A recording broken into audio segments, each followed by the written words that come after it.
15 people were shipwrecked at sea for 3 days and nights.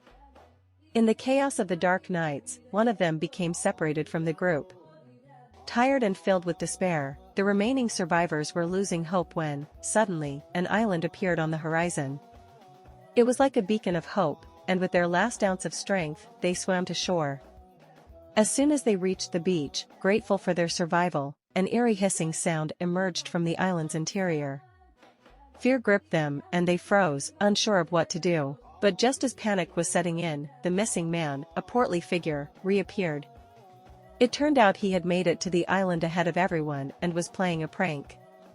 The hissing sound was nothing more than his joke. After a brief rest, they decided to explore the island.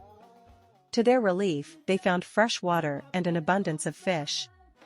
After a long week adrift at sea, they finally had something to eat.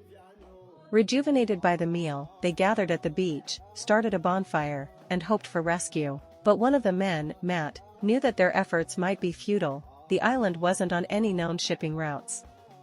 The next day brought a heavy rainstorm. One man, observing the clouds, predicted the rain would last all day. Matt suggested they find shelter, perhaps in a cave or even a building if they were lucky. The group agreed, and they ventured into the forest, soaked from the downpour. To their astonishment, they stumbled upon an old, dilapidated villa, clearly abandoned for many years. Though in disrepair, it was a welcome refuge. Inside the villa, they rummaged through the cabinets, hoping to find anything useful. Mary discovered a stockpile of canned food.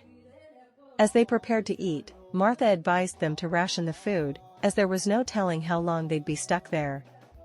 But the others, desperate for a full meal, dismissed her advice, prioritizing their immediate hunger. Frustrated, Matt walked outside to brood in the rain. By nightfall, everyone had changed into dry clothes, everyone except Paul, who was left with nothing but his soaked garments.